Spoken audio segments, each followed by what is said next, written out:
What's good? It's Woog. Please like the video, subscribe to the channel if you are into the fight talk. We have Jaime Munguia, 38 wins and 0 losses, taking on Demetrius Ballard, 21 wins, 0 losses, and 1 draw.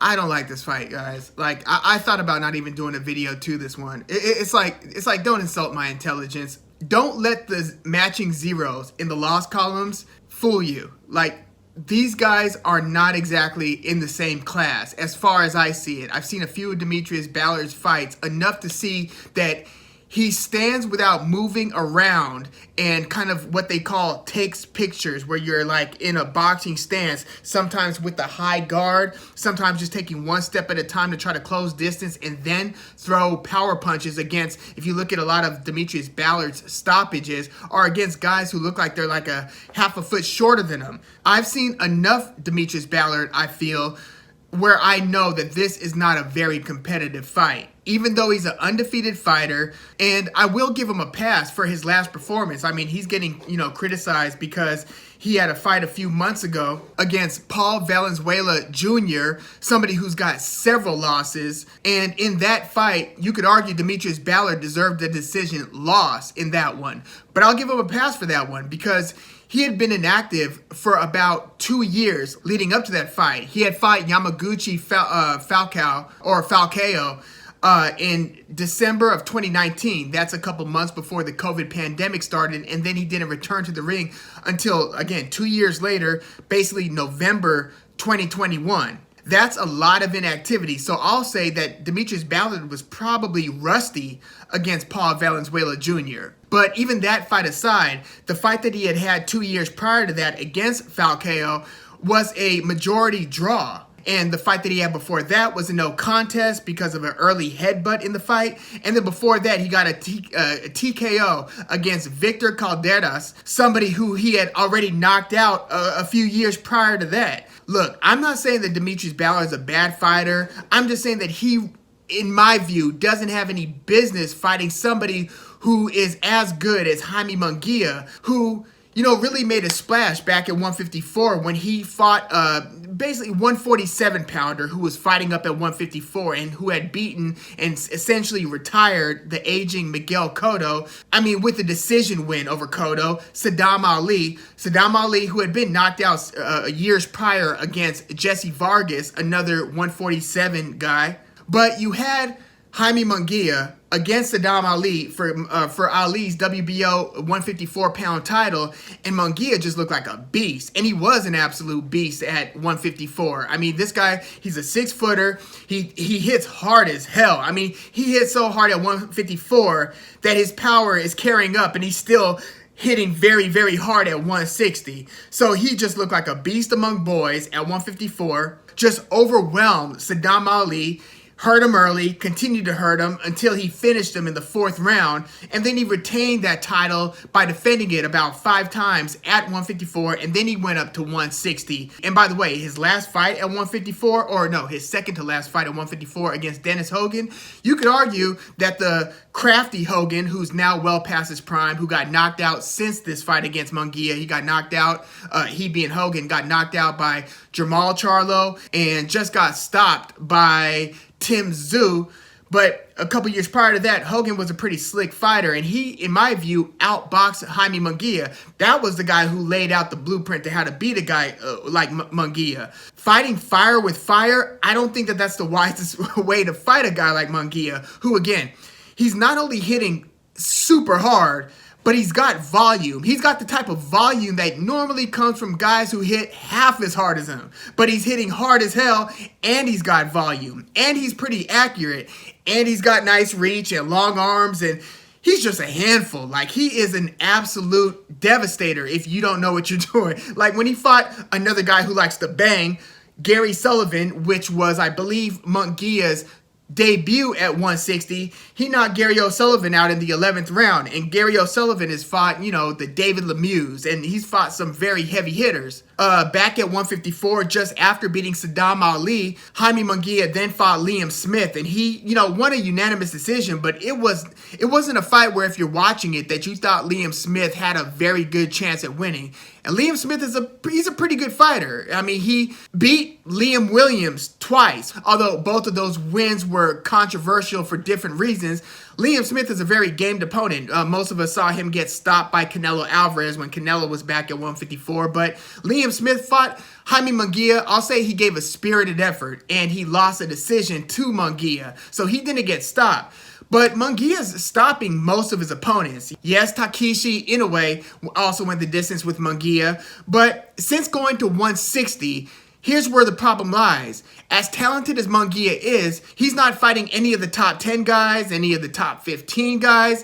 The most trouble I think he had was against Toriano Johnson, which was right after the Gary O'Sullivan fight, where Johnson was actually kind of giving the impression that, hey, Johnson is like really just hitting Munguia with some lasers, and he's handling his power pretty well, and he's throwing volume to match Munguia's volume. This is interesting. Let's see how Munguia deals with this one. And then at a certain point of the fight, Munguia just hit Toriano Johnson, gave one of the most disgusting lip cuts that you will see, where he just totally splits the guy's lip.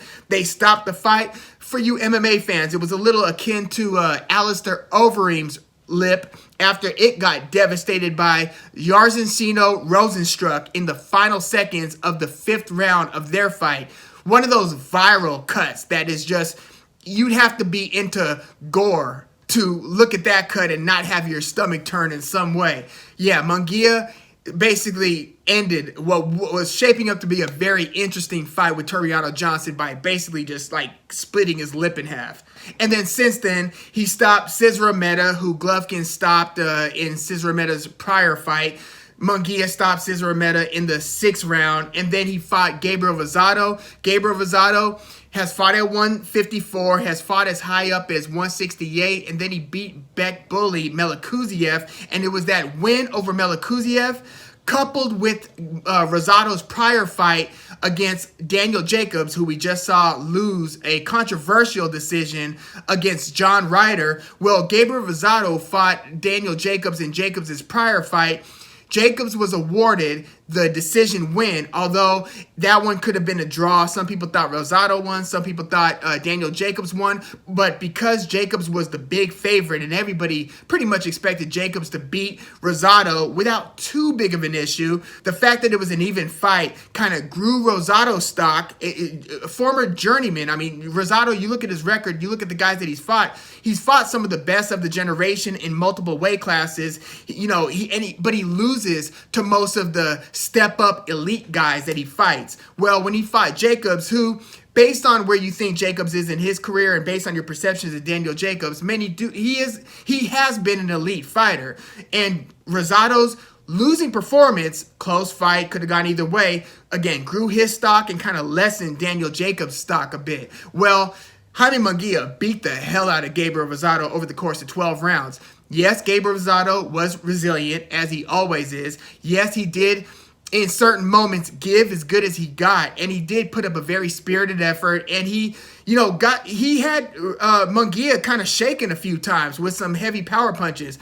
Again, that fight against Bek Bully after Rosado's fight against Daniel Jacobs, that one ended in a cold knockout. It was one of the knockouts of the year for Gabriel Rosado, and that's the fight that kind of heightened the interest in Munguia versus Rosado. If it wasn't for that Rosado knockout over Melikuziev, everybody who saw Munguia versus Rosado being made and scheduled would say, what the hell is Gabriel Rosado doing in there with this young beast, Jaime Munguia? Well, again, Gabriel Rosado put up a spirited effort. Jaime Munguia won via unanimous decision, so this one did go the distance. And now he's fighting Demetrius Ballard, who is not proven to be, better than any of the last 3 or 4 guys that Munguia has fought. And none of these last 3 to 4 guys that Munguia has fought are the types of opponents that most people who have seen Munguia feel like he needs to be in the ring with. But that's just one of the frustrating things about the sport of boxing. You just often don't get what you want and what seems appropriate. Now, the way that the middleweight division kind of works is Munguia, who's holding one of these lesser WBO titles. You know how the WBC has like their, franchise title and then non-franchise title, and then the WBA has like their super title and their regular title in certain weight classes. Well, the WBO has like their version of this kind of BS lesser title, and it's their intercontinental title. So that's what Munguia is holding. So when you see this fight between Munguia and Demetrius Ballard, you're going to see Munguia coming in with a belt. Pay no attention to the belt. It's just boxing politics, and it's a way for these sanctioning bodies to make more money. Well, Munguia is hunting for the older Triple G, who is kind of hunting for a third fight with Canelo Alvarez, who basically gets to call the shots because Canelo Alvarez is the man, right? He's 168 undisputed champion, and it's a question of where is he going to set his sights next. So again, Triple G is hunting for Canelo. Munguia is kind of hunting for Triple G. Demetrius Andrade seems to be willing to fight any of these top name fighters who would be willing to fight him. So Demetrius Andrade would love to fight Triple G, Canelo, or even Jaime Munguia, as well as Jermall Charlo. But Jermall Charlo doesn't want to fight Demetrius Andrade, but would want to fight Triple G or Canelo. And one division up, you've got David Benavidez, who wants to fight Canelo, wants to fight Jermall Charlo. So it's this kind of round robin of who wants to fight who, and who is, for lack of a better term, ducking. I'm not going to say that they are scared of any opponent. Any of these guys are scared of anybody, but whether it's for business reasons, for legacy reasons, for reasons that they feel make sense to them, they want to fight certain guys and are kind of avoiding other guys. Jaime Munguia is basically the mandatory or near mandatory for the WBO, but the current belt holder, Demetrius Andrade, the actual champ of the WBO at 160, can't even get a fight with his own mandatory Jaime Munguia, because again, Munguia doesn't want to fight Andrade. He wants to fight the aging Triple G, Gennady Golovkin, who again wants to fight Canelo Alvarez. So it's very frustrating.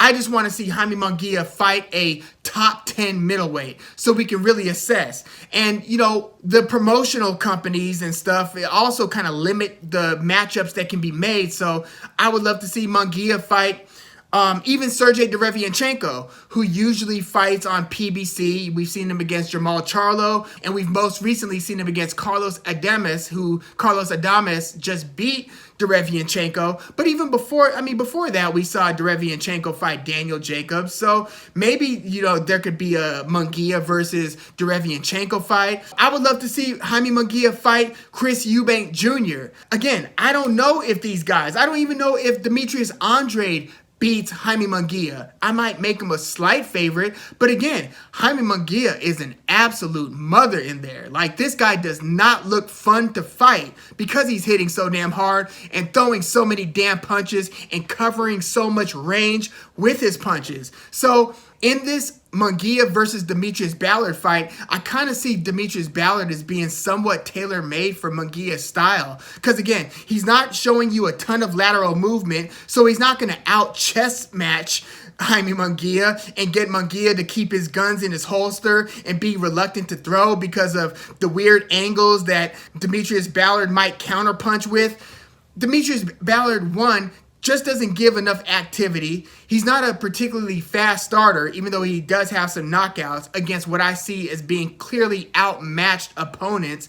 I don't see him just doing enough to really keep Munguia off of his ass. I see Munguia throwing punches at will. I see Demetrius Ballard putting up a high guard, maybe going to the body a little bit, maybe trying to walk Munguia down, but only to an extent because it's Munguia that's going to be letting 3 to 4 to 5 punches go, and I think that it's going to be Demetrius Ballard with the high guard who's either just eating shots with the high guard and trying to be patient and defensive but not really showing a lot of offense, or if he gets lulled into a firefight, I see Munguia winning the firefight. So I don't see a way for this fight to play out where Demetrius Ballard, A, wins enough rounds to win a decision against Munguia. I see Munguia winning the rounds more or less.